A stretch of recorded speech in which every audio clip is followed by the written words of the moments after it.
Ok.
Donc, qu'est-ce que la danse jazz? On a tous une petite nièce quelque part qui est inscrite à son cours de modern jazz, mais c'est quoi la danse jazz exactement? Genre, est-ce que le modern jazz c'est pareil que la danse jazz? Grande question. Quand quelqu'un qui ne connaît pas la danse me demande ce que je fais comme style, en général la conversation c'est à peu près ça.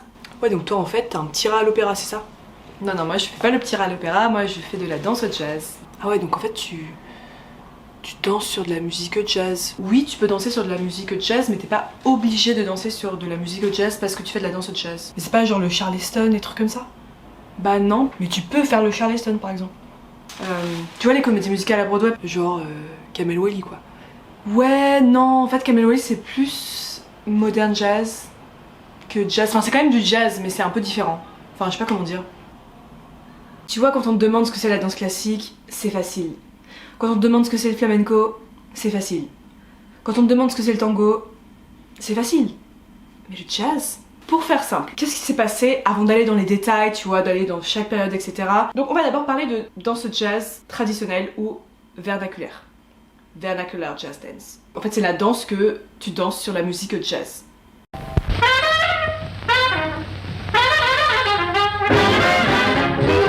Un jour, il y a eu un nouveau style de musique qui s'appelle le jazz, et les gens ont commencé à danser sur cette musique. Ils ont réagi corporellement à ce qu'ils entendaient. À savoir que les deux se sont développés en même temps au début du 20e aux États-Unis. Et que ce soit pour la musique ou pour la danse, c'est une rencontre entre deux cultures, donc la culture africaine et la culture européenne. Après, rencontre, je t'avoue, j'aime pas trop ce terme dans le sens où les Africains, ils ont pas vraiment demandé à être là, tu vois. Enfin, on va dire plutôt que c'est un mélange plus qu'une rencontre. Ce peuple africain arrive sur ce continent avec tout son bagage culturel, notamment sa musique et ses danses. Sauf que là, le but des Européens, c'est un peu de leur faire oublier en fait qu'ils ont toute une culture. Voilà, ils sont esclaves maintenant, ils ne sont pas considérés comme des êtres humains. Et donc on va tout faire pour les obliger à oublier leur culture. C'est quand même une histoire un peu tragique au début, l'histoire de la danse jazz, on va pas se mentir. Ah oui, et petit spoiler alerte, on est aux États-Unis, donc je vais parler de noirs et de blancs.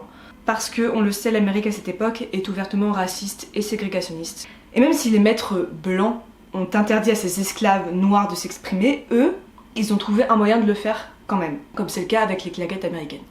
Pour faire bref, c'est une réaction à l'interdiction qu'ils ont de pratiquer leurs instruments de musique et notamment en fait de jouer leurs percussions. Et donc eux, ce qu'ils ont trouvé comme moyen, c'est de les faire avec les pieds. Voilà, c'est vraiment, là j'abrège de ouf. Tap was kind of a language that was developed for people to establish their own freedom. C'est pour vous donner un petit exemple. Donc non, ce n'est pas Fred Astaire qui a inventé les claquettes. Une des claquettes les plus anciennes puisque c'est toutes les danses que l'on pratiquait en Europe dans les siècles passés, les danses populaires, je parle des danses traditionnelles qui se pratiquaient avec des sabots en bois. Donc le sabot, c'est vraiment l'ancêtre de la chaussure de claquette. Bien sûr, le grand événement par rapport à l'histoire des claquettes, c'est l'arrivée de la comédie musicale, c'est-à-dire à partir du moment où le cinéma est devenu sonore, ça a été vraiment le boom, la mode incroyable des claquettes pendant à peu près 2 décennies, avec évidemment des grandes stars comme Fred Astaire ou Gene Kelly. Bref, revenons à nos moutons, la danse jazz. Jazz bands of the time played in places where people danced, because jazz was a music that almost forced you to dance. As jazz music spread all over the country, so did the new jazz dances of the 20s. The shimmy, the Charleston, the black bottom, the snake hips, and the Lindy Hop. C'est un style qui commence du coup à se répandre un peu partout aux États-Unis. les gens raffolent de la musique jazz et du coup de la danse jazz parce que c'est une musique à la base qui est faite pour danser. Il y a même des endroits où on vend la musique jazz comme étant une musique pour danser. Et en même temps ils vont faire des pas de danse jazz vernaculaire. Vous me suivez, hein. Ce qui se passe à un moment, c'est que les Américains blancs vont trouver la culture afro-américaine super stylée. Et ils vont commencer à vouloir sortir aux mêmes endroits, à vouloir pratiquer ce genre de musique, ce nouveau genre de musique. Cette danse aussi, d'ailleurs important de préciser, à la base c'est une danse d'improvisation. C'est-à-dire que c'est pas une danse qui est codifiée, c'est pas une danse qui est chorégraphiée, c'est vraiment de l'improvisation, c'est de l'imitation. Et c'est plus tard qu'on va prendre cette danse pour la chorégraphier, pour la mettre dans des shows à Broadway, etc. Mais à la base c'est vraiment total impro. En fait finalement c'est un peu comme ça que beaucoup de styles de danse naissent. La danse jazz vernaculaire c'est l'arrière-grand-mère du hip-hop. On a notre petite danse jazz traditionnelle et après ce qui se passe, tout comme la musique finalement, il va y avoir plein de petites branches qui vont naître de ce tronc commun. Et ce qui s'est passé c'est qu'on avait des chorégraphes de danse moderne, de danse classique qui ont commencé à choper 2 petits 3 pas, un peu d'énergie de cette danse et bim, ça fait la danse jazz qu'on connaît aujourd'hui. C'est ça la danse jazz. Quand on dit ouais je vais prendre un cours de danse jazz, bah c'est cette danse là, la danse jazz traditionnelle, vernaculaire. Ça maintenant si tu veux prendre des cours de danse jazz traditionnelle, c'est plutôt des cours de danse swing, des cours de danse, ça s'appelle jazz roots aussi pas mal. Dans les années 40 on a la danse jazz qu'on appelle théâtrale qui va se populariser grâce aux comédies musicales hollywoodiennes, mais surtout grâce à quelqu'un qui s'appelle Jack Cole, dont j'ai déjà parlé. Si vous vous souvenez de l'avant-dernière vidéo, j'en parle parce que j'ai fait un stage sur cette technique à Londres. Avant, dans les comédies musicales, on n'avait que des claquettes ou de la danse jazz traditionnelle, du indie hop, mais on n'avait pas de danse jazz de theater dance.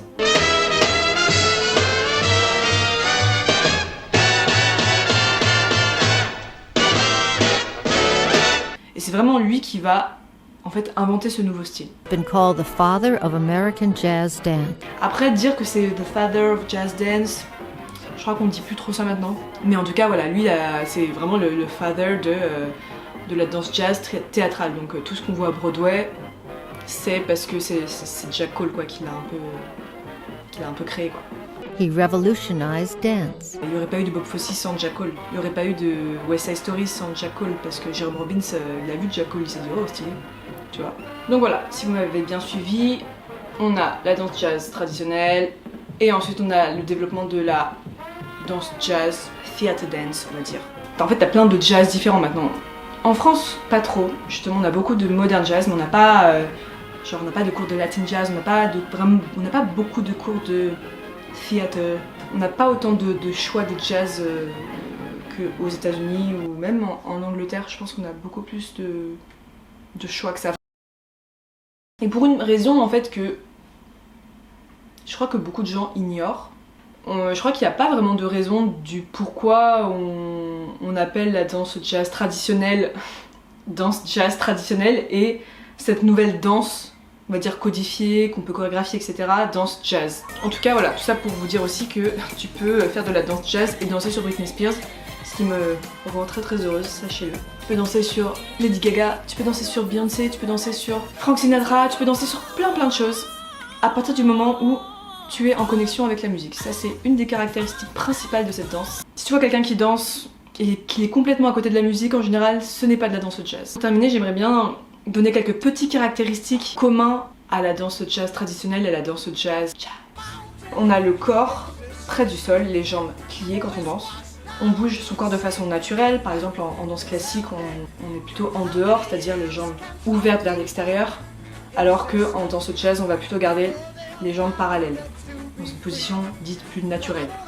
On a une isolation des parties du corps qui arrive quand en général tu veux jouer avec la musique ou recréer une nouvelle dynamique sur cette même musique. On a la rythmicité corporelle, c'est-à-dire recréer une nouvelle rythmique sur une musique choisie et cette nouvelle rythmique est lisible et cohérente.